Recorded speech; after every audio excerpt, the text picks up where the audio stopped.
Hey guys, today we're going to talk about this scope right here, which is the latest offering from Element Optics. And it is the Element Theos 6-36 by 56. We'll first give you a good up close look. It's got this kind of sniper gray color, which it does look sexy on this gun. So I'm just going to give you my thoughts on this optic, and maybe that will help you decide if you love it or hate it. And I'll tell you the things that I like and don't like about it. So, as some of you probably know, if you've been paying attention or you follow my Instagram, I'm kind of a scope snob. I prefer very high-end glass on all of my competition guns. And I do have scopes from a few different companies that serve their purpose. But for most of my competition gear, I tend to stick with the same platform, and it is not inexpensive. So I think when you're at that level of scope, you have a little bit of diminishing returns on your investment, but you do get very good glass when you spend the money. But with very many different disciplines that I shoot in, I have a lot of different competition guns, and those scopes add up quickly, and there's no question I'm tired of paying $4,000 or so for a piece of glass. So my good friends over at Utah Air Guns and Element Optics lent me this Element Theos to try out and see what I think, and we're going to go through that. So I've been shooting this for the last 2 months or so, maybe 3 months. I've shot it in a couple of rimfire events, and I just shot it at the Rocky Mountain Airgun Challenge 2023 just a week or two ago.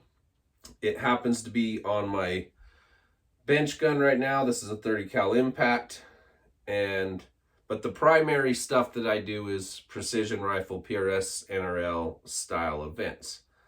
So that's where most of my input comes from. So we'll start with the reticle, and here's a view of it. You can screenshot that if you want and take a close look.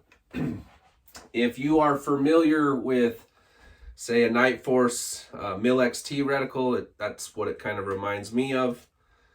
The air gunners tend to call them a dirty reticle. I call it a Christmas tree style reticle. But it gives you all of the information that you need for holdovers and wind corrections and so on and so forth. Overall, I think it's a decent reticle.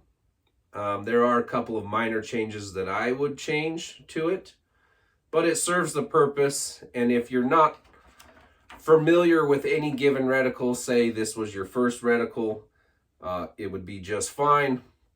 I tend to find that with my experience, it's hard to pull apart the fact that I have so many of the same reticle and just getting used to those new things. But all in all, it's a well-designed reticle, and it gives you a lot of information you need. We're going to go through some of the other things that just are unique to this scope, kind of that come in the box. This is an Aperture Ring, and many of you are probably unfamiliar with it. So that's 56 millimeters, and then it reduces down to, I believe that's 42 millimeters. And what does that do? So it screws in to the end here, and it reduces, if you can see there, it reduces the objective lens down to 42 millimeters. Why would you want to do that? This is one of the things that I probably like the most about it. As with many things in life, when you focus on one particular area, other things tend to suffer. And so That's no different in the case of manufacturing scopes. In most of these modern precision style scopes, we're running these very big bells, 50, 56, and so forth. And that helps gather a ton of light. And that's very important, especially, say, in a hunting scenario when you're shooting, you know, at dawn or dusk, and there's limited light out there. It helps to gather all of that light in. But the challenge with that is the light's taking a different path, and when it's coming through the center versus when it's coming through the edge, it's bending at different degrees, and that makes it difficult to focus it at the exact same point for your objective view. Now, a lot of modern high-end scope manufacturers compensate for this by adding a third lens in the front, and that helps correct a lot of that. This Aperture Ring takes that one step further. And when I use this, I would use it in high daylight scenarios. And what that actually does is it cuts out those edge light rays, and it actually makes for a clearer picture. So if you're in bright daylight, running that Aperture Ring is definitely the way to go. And that's really neat that they offer this. I don't have the sunshade near me, but it also comes with the sunshade, and you can actually screw this in first. Ooh, if I can do it. You can screw this in first and then screw the sunshade into that, or you can screw the sunshade in and screw this in on the end. So they give you a lot of options, a lot of flexibility. That's a pretty neat scenario. Turrets. Let's talk about the turrets. So we have a capped windage turret, which for my style, I don't necessarily like. I tend to dial wind, especially on moving targets. I dial my wind in, and really just stage to stage. If it's consistent wind, I like to dial it. If it's a lot of wind, a mil, 2 mils, I like to dial my wind in. But you can remove this, and you still have a very large turret that's accessible here. And what's really neat is they also give you a beauty ring inside the package that you can thread on, and it's just a thin little ring that protects those threads so that you can run an exposed turret if you want. That's really ingenious method to kind of give you the best of both worlds for those of you that prefer capped or those of you that don't. And I really like that feature. For me, when I was shooting I shot this in a rimfire match, and I just pulled the cap off and dialed my wind for those couple of stages where I felt it necessary, and wasn't a big deal. The main turret, excuse me, it's nice and big. It has pretty definite clicks. You can feel them. They're smooth enough that you can easily turn, but they're not so smooth that you are going to miss or skip a tooth and not dial to where you actually need to dial. It goes down to a 0.5 mil below zero, which is a benefit for a couple of reasons. Sometimes if you're dialing some of those weird distances and you need to dial down a couple of tenths, or when I'm traveling and I check my zero, I need to go down a couple of tenths to get to zero. It's just a really nice feature. Even in my scopes that don't have that feature, I tend to set my zero stop a 0.5 mil below, excuse me, just so that I can take advantage of that. The turrets have a, let's start. They're a 12 mil per revolution turret. And this turret has an indicator. I don't know if we'll be able to see it, but I'll try. It's right here, if we can get the camera to focus. And you can see it move right there. So you have a full revolution indicator. so that at a quick glance, you can look at that and see that you're a revolution up. And for those of you shooting competitions, you've probably all shot a long bomb stage and then went to your next stage, thought you dialed to 0, and you actually didn't, and you sent your next round 10 or 12 or 15 mils above your target. So that's a good feature to have. This turret gives you 2 revolutions, so that is about 23, almost 24 mils. The scope is advertised with 28 mils of travel. And you have 28 mils available so that you can zero your rifle depending on your scope height and cant and so on and so forth. But once the rifle is zeroed, you get just about 2 full revolutions. I think it's a little under, so you get about 23.5 mils of total travel in the usable turret. And that's more than enough for 90% of the things that you're ever going to do.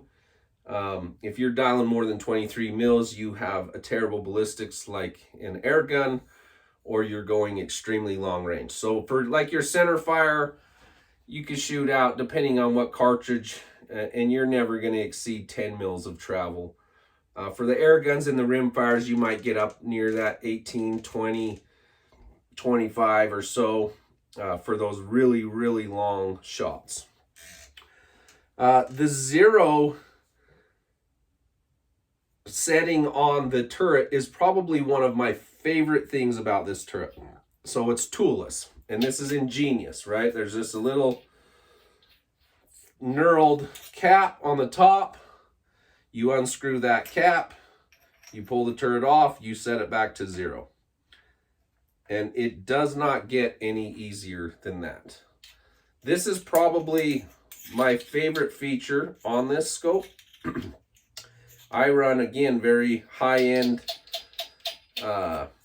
glass, and I would trade that turret for mine any day of the week. I really like that feature. And it's the same thing on your windage turret. Of course, it's underneath the cap, but this is a knurled set screw, and you just back that off, reset your turret to 0, and you're good to go. Parallax, you have parallax markings. This is the one good thing. So this scope is 100% good for rimfire, centerfire, whatever you want. But they thought of air gunners too. So it'll parallax down to as close to 10 meters and then out to infinity. And it has markings all the way around, which if you're familiar with shooting, those aren't 100% because it depends on what power you're focused and the lighting conditions.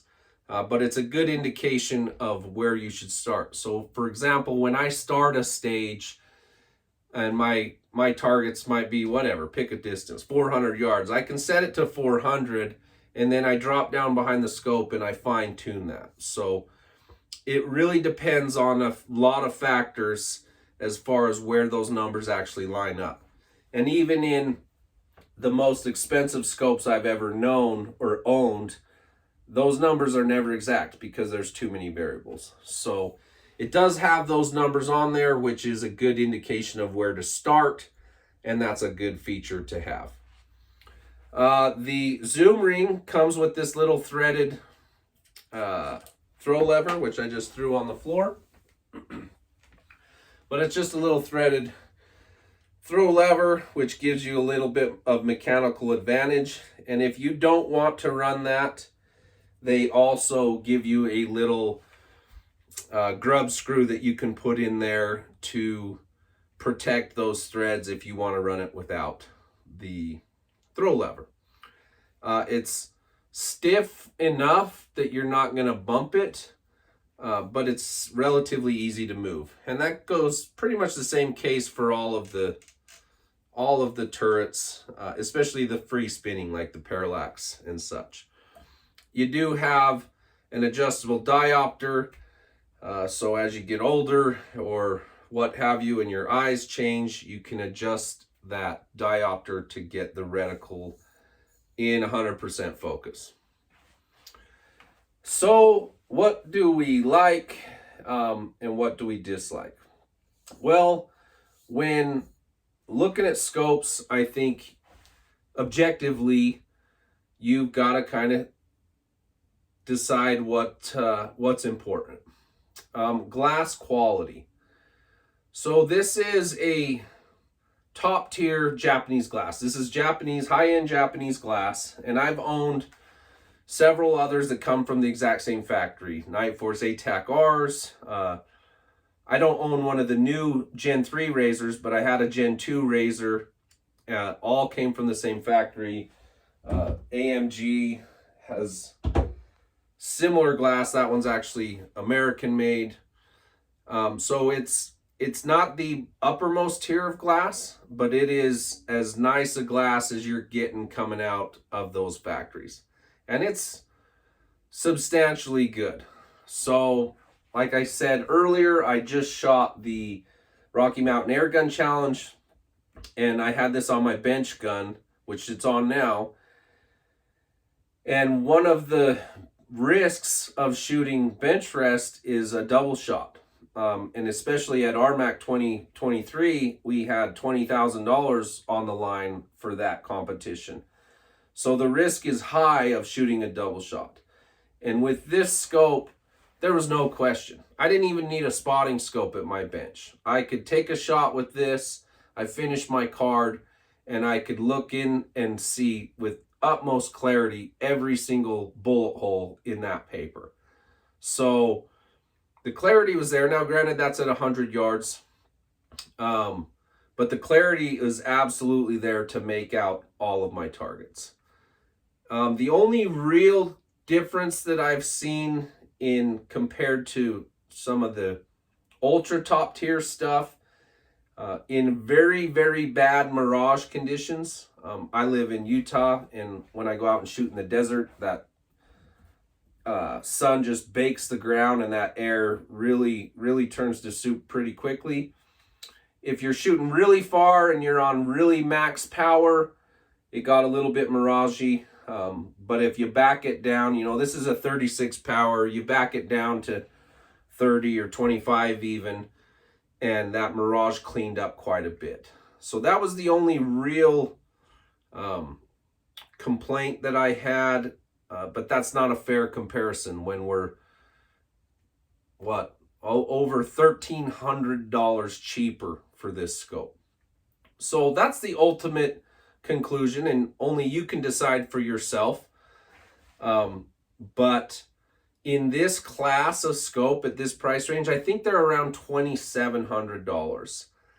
I don't think that you can severely beat it in any method. At that level of scope, you're really getting nitpicky. You kind of got to go with things that are important to you. Reticle design is one. Turret design is another. It does have magnification, more magnification than some others out there. So that might be an option. But for $2,700, I think that this is an absolute awesome option. And hopefully I can convince Utah Air Guns to let me keep this one. And if not, and even if they do, I'll probably end up picking up a few others. For this kind of dollars, it's a tough scope to beat. I think that that's the gist of it. If you have any questions specific to the scope or something that I didn't answer or that you're curious about, send it in the comments, let me know, and I'll do my best to answer that question for you. And we'll go from there. So one last look. Oh, we didn't talk. One thing that I really do like, actually, we're going to back up, is the footprint of this scope. So, for example, this is a Vortex AMG. It's a little bit longer. I don't have one of my zero comps off the gun, but they're even a little bit longer. I really like how compact this scope is. When we shoot through portholes, sometimes that bell housing can get in the way, and having a lot more compact scope is a plus in that sense. So other than that, it just looks good. Well built. I do like the color. It goes well with black guns or gray guns. I had this mounted on my Anschutz, which has a similar color, and it looked really good on that scope. Of course, that's all subjective and aesthetics, and only you can decide. So there we have it, guys. The first thoughts on the Element Theos 6-36. If I were in the market for top tier Japanese glass and I was comparing those other options, the ATAC R or the Razor Gen 3, it's a pretty safe bet that I'd go this direction. But that's just my opinion. Don't take my word for it. You guys got to decide for yourself. So thanks again for watching these videos. I hope you're getting something out of it. And as always, guys, I hope I see you out on the range.